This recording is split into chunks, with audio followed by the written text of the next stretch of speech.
Now here is your video. Welcome back, bros, to another video review. And unfortunately, there are no new Transformers currently out stateswide in the United States, and I'm not using eBay to buy figures in advance. So I had to take a dive in the past, and I went ahead and purchased a G2 Transformer just to bring you a special review. Today, we are taking a look at the Transformers Robots in Disguise Generation 2 Autobot Scram. So as for the contents, this is what we get inside. We get Autobot Scram himself. He comes with his engine slash gun, his instruction manual, and also sticker sheet. So let's go ahead and take a closer look at this figure. Here we have Scram. I just want to try to show him off. Hopefully you can see him very well. And my meat hands or fingers are not taking up too much of the figure. So yes, he looks good. He is a blue Corvette, maybe. You'll see that more. It's the reason why I'm saying that in his alt mode. He has the pink accent going around the hood of the vehicle. He has it going down the side of the arms and then also on the back of the vehicle. So yes, it's all over him. It looks good. These are painted. These aren't stickers. So yes, then you have the clear white for the lights right there. I'm assuming I didn't have that car growing up, so I really can't confirm, but it looks good. Pretty much, it's just a G2 figure, guys, where they say it has more articulation than a G1. Now, that's not really true in this instance. For example, the only thing you get, just like G1s you get, is the armband. So that's not more articulation from a G1, because some G1s you could do that already. And then the only other articulation that you can get is give him that walking pose, maybe, I guess. If he's, see, my meat hands are knocking him down, but that's the articulation they're talking about. That's transformation to me. So that's no added articulation bonus to this figure, even though it says that on the packaging for the G2 figures. Now, the weapon goes in right here in his hand. What makes him a Axeletor is that this engine becomes his weapon, and I read that off in his bio. So just that's why they call him a part of the group of Axelerators, and that is for the Autobots for the G2 series. Now, I put him back to the side. The engine is chromed out, and it does look good.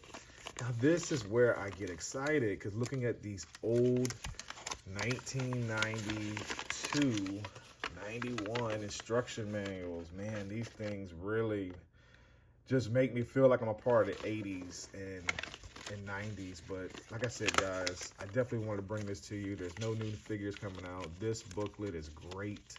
I like it. And then the bonus, if I can got it, comes with stickers. So as you see right here, the stickers aren't applied. I know that they rub off over time and they're not very durable. May consider looking at some toy hacks if they put some out here for the G2 figures. I know those stick better, but yes, this is what we get for the details and articulation for Autobot Scram Transformers Generation 2. Let's go ahead and do some comparison. So here's the best picture I wanted to show off. As you see right here, these are Transformers. They're not G1s. They are the reissues from the commemorative series that I've collected over the past years. Just showing you the scale of G2 Autobot Scram. Yeah, it kind of sucks because he's not even the size of Prowl. But like I said, it is a fun little figure. Prowl was a small figure just like Jazz and Ricochet and Blue Streak and all of them. But just looking at the way he looks with the figures in the G1 universe, of course, he doesn't look like he fits because he's spotting that G2 deco. But other than that, he does have some of the G1 aesthetics, which makes him good.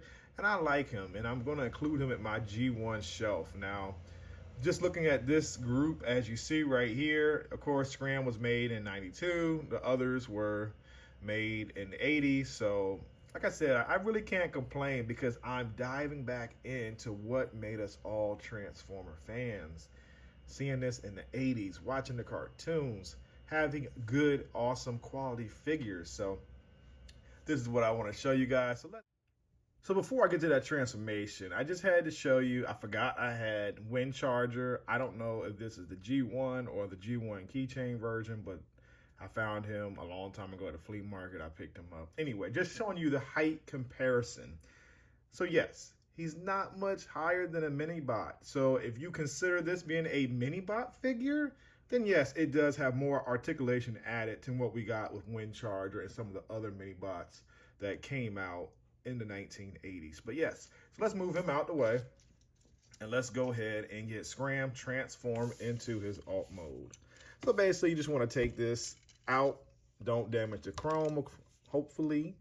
The arms are already straight. Just go ahead and lift the hood all the way up, fold it back, fold the head down, move the arms up and in like this so they accordion in and the shoulders hinge upwards.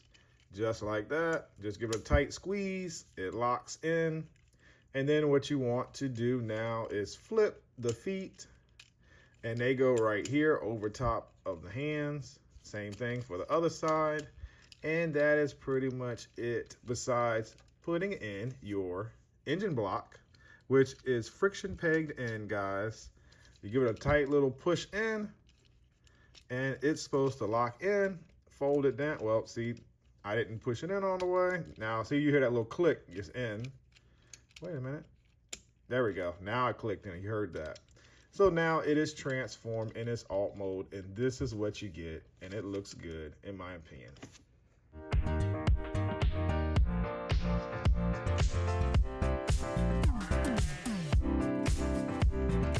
So as for the details, guys, like I said, I am missing some of the stickers. I don't think any of the stickers are going to make the vehicle much any better because I feel like they're for the robot mode. Now, just looking at the figure itself, they got the pink detailing going all around the vehicle. It looks good. I like that chrome engine block. I can't stress that enough. That chrome makes this vehicle look good.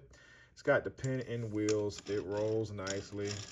So you don't have to worry about that. You got the lights. You got the Autobot symbol right there with the G2 right there. So I can't really say much about it. It's got the lights painted on, so I don't have to worry about ever thinking about that. So it looks good. So as for this G2 figure, I can't really talk much about it, but let's go ahead. I'm just going to bring out another figure for comparison. And here we have Tracks. And this is why I say they look very similar. I don't know why, but Tracks just looks like the same exact thing as what this is. Except, like I said, there's still that Chevy mode, I guess you could say, because they have similar body styles. And then if you really want to bring in a third figure for comparison, here we have Wind Charger, just to show you how they scale. I do think these type of cars are definitely not realistic in comparison, because most of these will be about the same size. Just showing you how they stack up. I guess that's the best way. I don't know. I mean, but anyway, you get what I'm trying to say. But yes, this is a very cool G2 figure, and it was actually a nice pickup. Bonus playability. And as a fun tidbit, you can actually have this guy roll in Hot Wheel tracks, as you just saw. He rolls, he has no issue, nothing holds him back. He fits within the Hot Wheel track features. So, oh wait, is that Scram running through a portal to get through and save the Autobots? That daring daredevil? Anyway, guys, in conclusion, Autobot Scram is a fun G2 figure. Now, is it better than a G1? No, because Scram is sort of like that size of an upgraded mini-bot. I didn't realize that when I purchased it off eBay. I thought he was going to be a little bit bigger, but he's a little small guy, and he's still good. He comes with an instruction manual, and he also comes with stickers. He comes with that tech spec, as you see right there, and Scram decided to give up and just take a dive.